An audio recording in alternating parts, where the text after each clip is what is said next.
अब आया ऊंट पहाड़ के नीचे। जी नाज़रीन, जैसा कि आप देख रहे हैं कि अब कहकशां का बुरा हश्र होने वाला है और कहकशां इस कदर जलील और रुस्वा होने वाली है अपने बेटे की नज़रों के सामने कि इसको समझ आ जाएगी कि आखिर इसने क्या खेल रचाया है। क्योंकि नासिर को अपनी तकलीफ़ का मसला बन चुका है और उसके पास बिल्कुल भी पैसा नहीं है, वो मरने के करीब है, इसलिए उसको और कोई रास्ता नहीं नज़र आ रहा। वो बजाय कि माफ़ी मांगे वो मज़ीद पैसे मांगने की कोशिश कर रहा है कहकशां से। कहकशां उसको समझाने की कोशिश करते हैं कि नासिर मेरी जान छोड़ दो, मेरे पास अब कुछ भी नहीं है, अब मेरे पास ये सारे काम छोड़ दो, मैं कुछ भी नहीं दे सकती हूँ, मैंने जो करना था तुम्हारे लिए मैंने कर दिया है, मज़ीद अब मैं कुछ भी नहीं कर पाऊँगी। जिसको सुनकर नासिर मज़ीद गुस्से में आ जाता है और कहता है कि आप किस तरह की बातें कर रही हैं, ऐसा नहीं हो सकता है, अगर आपने मुझे पैसे ना दिए तो मैं आपकी इच्ची बिच्ची खोल के सबके सामने रख दूंगा और जो कुछ आपने हरीम के साथ किया है सारा कुछ खोल के इस ज़माने के सामने ले आऊँगा।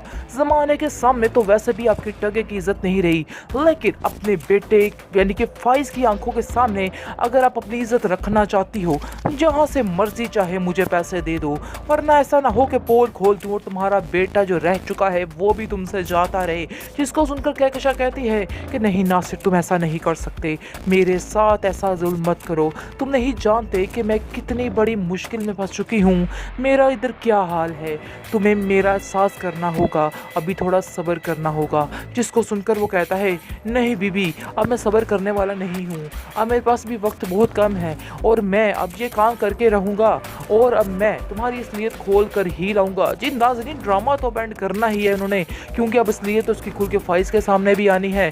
फाइज जो कि अपनी माँ को देवी मान समझ रहा है, वो बहुत ही गलत सोच रख रहा है, उसको नहीं पता कि सारा कुछ किया धरा उस औरत का ही है।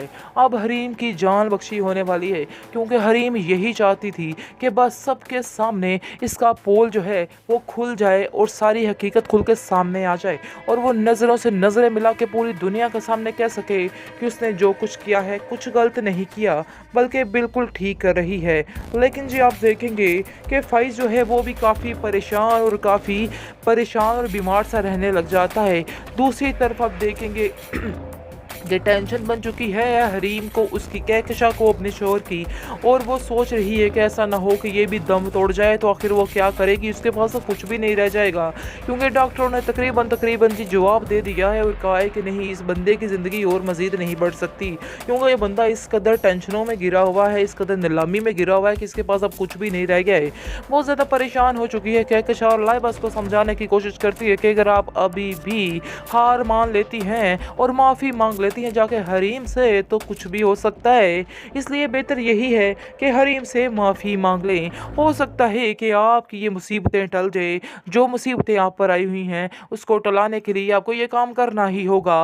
लेकिन कहकशां कहाँ माफ़ी मांगने वाली है, कहकशां अभी भी बड़े ही दबके में बैठी हुई है और सोच रही है कि सारा कुछ पहले की तरह हो जाएगा, वही महल की शख्सियत, वही सारा मुगलाई ख़ानदान, दोबारा से फड़े मारने की इसको फुर्सत मिल जाएगी। लेकिन ऐसा नहीं होने वाला है, अब इस औरत के पास सब कुछ ख़त्म होने वाला है, क्योंकि अब भी थक चुके हैं सारे देख देख कर इसके सारे एक्शन। खैर आप देखेंगे कि हरीम अपनी ज़िंदगी में बहुत सुकून महसूस कर रही है और कहती है कि मैं अपनी ज़िंदगी में बहुत ज़्यादा खुश हूँ, लेकिन जैसे ही मैं लोगों को देखती हूँ मुझे बेहद तकलीफ़ होती है और ऐसा लगता है कि जैसे फिर दोबारा से वो वक्त वापस आ चुका है।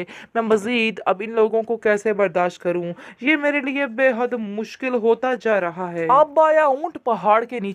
जी नाज़रीन, जैसा कि आप देख रहे हैं कि अब कहकशां का बुरा हश्र होने वाला है और कहकशां इस कदर जलील और रुस्वा होने वाली है अपने बेटे की नज़रों के सामने कि इसको समझ आ जाएगी कि आखिर इसने क्या खेल रचाया है। क्योंकि नासिर को अपनी तकलीफ़ का मसला बन चुका है और उसके पास बिल्कुल भी पैसा नहीं है, वो मरने के करीब है, इसलिए उसको और कोई रास्ता नहीं नज़र आ रहा। वो बजाय कि माफ़ी मांगे वो मज़ीद पैसे मांगने होने की कोशिश कर रहा है कहकशा से। कहकशा उसको समझाने की कोशिश करती है कि नासिर मेरी जान छोड़ दो, मेरे पास अब कुछ भी नहीं है।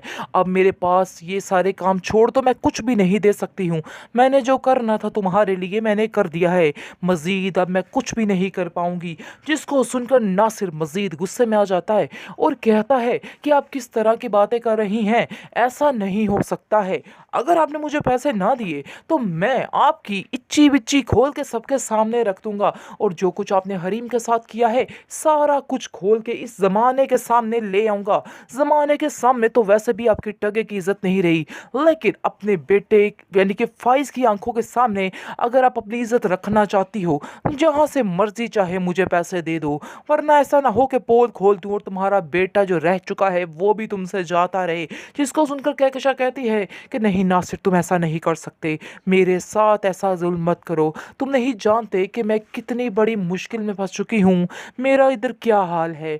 तुम्हें मेरा एहसास करना होगा, अभी थोड़ा सब्र करना होगा। जिसको सुनकर वो कहता है नहीं बीबी, अब मैं सब्र करने वाला नहीं हूँ, अब मेरे पास भी वक्त बहुत कम है और मैं अब ये काम करके रहूँगा, और अब मैं तुम्हारी असलियत खोल कर ही लाऊंगा। जी नाजरीन, ड्रामा तो बैंड करना ही है उन्होंने, क्योंकि अब असलियत तो उसकी खुल के फाइज के सामने भी आनी है। फाइज जो कि अपनी माँ को देवी मान समझ रहा है, वो बहुत ही गलत सोच रख रहा है।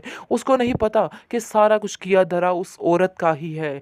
अब हरीम की जान बख्शी होने वाली है, क्योंकि हरीम यही चाहती थी कि बस सबके सामने इसका पोल जो है वो खुल जाए और सारी हकीकत खुल के सामने आ जाए, और वो नज़रों से नज़रें मिला के पूरी दुनिया के सामने कह सके कि उसने जो कुछ किया है कुछ गलत नहीं किया, बल्कि बिल्कुल ठीक कर रही है। लेकिन जी आप देखेंगे कि फाइज जो है वो भी काफ़ी परेशान और बीमार सा रहने लग जाता है। दूसरी तरफ आप देखेंगे कि टेंशन बन चुकी है हरीम को, उसकी कहकशा को अपने शोहर की, और वो सोच रही है कि ऐसा ना हो कि ये भी दम तोड़ जाए तो आखिर वो क्या करेगी, उसके पास तो कुछ भी नहीं रह जाएगा। क्योंकि डॉक्टरों ने तकरीबन तकरीबन जी जवाब दे दिया है और कहा है कि नहीं, इस बंदे की ज़िंदगी और मज़ीद नहीं बढ़ सकती, क्योंकि ये बंदा इस कदर टेंशनों में गिरा हुआ है, इस कदर नीलामी में गिरा हुआ है कि इसके पास अब कुछ भी नहीं रह गया है। बहुत ज़्यादा परेशान हो चुकी है कहकशा, और लाइबा उसको समझाने की कोशिश करती है कि अगर आप अभी भी हार मान लेती हैं और माफ़ी मांग लेती हैं जाके हरीम से, तो कुछ भी हो सकता है। इसलिए बेहतर यही है कि हरीम से माफ़ी मांग लें। हो सकता है कि आपकी ये मुसीबतें टल जाए, जो मुसीबतें आप पर आई हुई हैं उसको टलाने के लिए आपको ये काम करना ही होगा। लेकिन कहकशा कहाँ माफ़ी मांगने वाली है। कहकशा अभी भी बड़े ही दबके में बैठी हुई है और सोच रही है कि सारा कुछ पहले की तरह हो जाएगा, वही महल की शख्सियत, वही सारा मुगलाई ख़ानदान, दोबारा से फड़े मारने की इसको फुर्सत मिल जाएगी। लेकिन ऐसा नहीं होने वाला है। अब इस औरत के पास सब कुछ ख़त्म होने वाला है, क्योंकि अब भी थक चुके हैं सारे देख देख कर इसके सारे एक्शन। खैर आप देखेंगे कि हरीम अपनी ज़िंदगी में बहुत सुकून महसूस कर रही है और कहती है कि मैं अपनी ज़िंदगी में बहुत ज़्यादा खुश हूँ, लेकिन जैसे ही मैं इन लोगों को देखती हूँ मुझे बेहद तकलीफ़ होती है, और ऐसा लगता है कि जैसे फिर दोबारा से वो वक्त वापस आ चुका है। मैं मज़ीद अब इन लोगों को कैसे बर्दाश्त करूँ, ये मेरे लिए बेहद मुश्किल होता जा रहा है।